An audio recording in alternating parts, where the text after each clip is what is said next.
So he puts on her undies. What's these? They're mine. Where's my stuff? They're always second drawer down, folded over twice and pleated.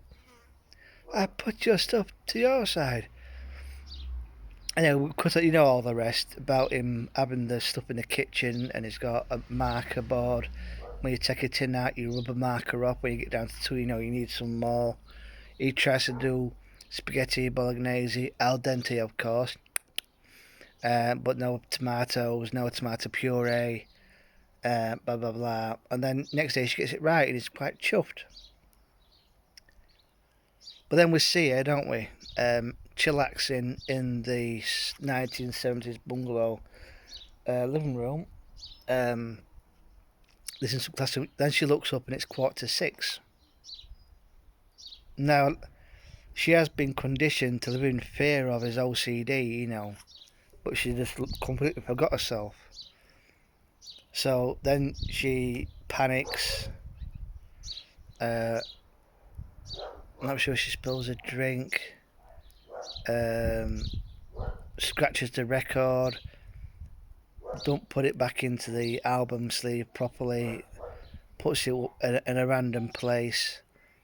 Puts the cover on top of the record player. Knocks them tea coasters over. Notices a little stain on the floor. Gets some fluid to. No, there's a. Get some fluid, cleaning fluid, because there's like a ring mark where probably a glass of cup had been. And when she's finding about, she kicks over or knocks over the bottle of cleaning fluid, dabs it with a cloth, then covers it with the white rug. And as she's going past, she knocks the picture off the wall and the hook comes out. So then she goes down into his neat and tidy little workshop in the basement where he's got screws, nails, type, length, diameter, all James May filed away, proper, correctly filed away. Everything has its place, everything, you know, all these different types of screws, different sizes of screws and nails and washers and bolts and all that. And because she's getting so hyper stressed out, she just pulls whatever she can get on. The whole thing falls off her, and then she tries to get a thing, and that comes off, and everything it's just a bomb site. And then as she starts to go upstairs, what are you doing to me? Can't do it, Italy. Can't you? Can't you? Can't do it in Italy. Can't do it in Italy. And then she goes opposite this point. She just goes over the tipping point and whacks him. Well, obviously the way they filmed it, the all you see is a hand coming away from the hammer. So obviously, for the film effect, the probably polystyrene hammer is glued into place to make it look like it's encrusted in his skull. And then it cuts away, and then comes back to his workshop, everything neat and tidy. And Terry Thomas is cut up into tiny bits, into jars, all neatly filed and labelled. And she's gone completely gaga. But Terry Thomas, in his character, didn't really do anything bad. He was just stuck in his ways. He was over the top with his OCD-ness, and she was living under the constant stress of the slightest thing out of place, and he was doing his nut. Which is why when she saw she only had 15 minutes before he was due back, she went into a pissing meltdown and panic mode. Like some scenes doing on the horror films when they're panicking when they get into a car and they can't get the key to ignition because their hands are shaking like a man with Parkinson's who sat on a vibrating chair. So Terry Thomas's character really didn't deserve to live that same dream. Anyway, I'll get onto that at the end. So we get the actor who I can't remember his name. This it was it'll, there's a cameo by Edward Judd from Island of Terror in it. His only crime was he was trying to cheat the insurance company and to get people, he's a dead writer now, that his books would go through the roof and his estate would get lots of money. So it's naughty. It's obviously an illegal thing to do, a bit very naughty, but not as bad as Daniel Mass's character. So he's betrayed, as it turns out, by Edward Judd.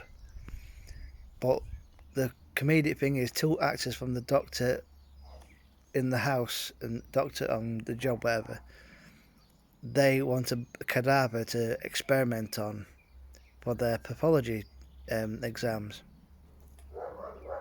And Arthur Mullard as a cameo as the man they've hired to dig the grave. As we know, they open the coffin, he's nearly out of breath, he screams, them two run away, he comes out, hey, you can get your body now, sorry about the head. In his panic, he's obviously chopped his head off with a spade. And Edward Judd crashes into the tree and his car blows up. Then we've got Kurt Jurgens, who murdered Jacqueline Pearce, who plays the Indian girl, with her father who does that magic show in the streets. He kills her for the rope trick, but the rope trick has a life of its own. His wife, played by Dawn Adams, goes up it, and now we know she looks up to the ceiling of the hotel room, sees something that we don't see, screams and vanishes, and then we see blood. Now, my bone of contention is, I know for the film he has to die. He has plenty of opportunity while the rope is recoiling back to go to the hotel room door and get out. Now, obviously, there would have been a chance he would have been found guilty for they would have found the body of the Indian girl, or apparently, as it turns out, after he's choked to death by the rope, it cuts away to the side street and we see the Indian girl that he murdered in his hotel room. Again, how would they dispose of the body? In a wicker hamper? Dumped it on the way to the dock? But as we know, it cuts away to the side street and there is the same Indian girl played by the late Jacqueline Pearce, who was also in The Reptile and Plague of the Zombies. We see her performing with her father, and as they look over, we see Kurt Jurgens suspended by the rope, obviously hung. Now we've got Tom Baker. As we know, he feels he's being ripped off by his agent, art critics, and the gallery, some people in the gallery. So he goes for voodoo. Which hand do you paint with? Put hand in pot. You're a painter? Paint. Then he tests it, because you said he'd done the painting of himself before, but he didn't. He tested it first of all after his first drawing of the vase where he kept his brushes in, and he scrunches it up, and then when he turns his back, it turns to the side to throw it into the bin, he hears a crash, and the vase has inexplicably fallen on the floor into pieces. So then he does a drawing of a slice of bread, a crude drawing, and then he rubs off the corner, and next thing he sees, a mouse coming out and eats just enough bread for the portion that is rubbed out with the eraser to be eaten before the mouse scuttles off. Now he knows that he has the power of voodoo.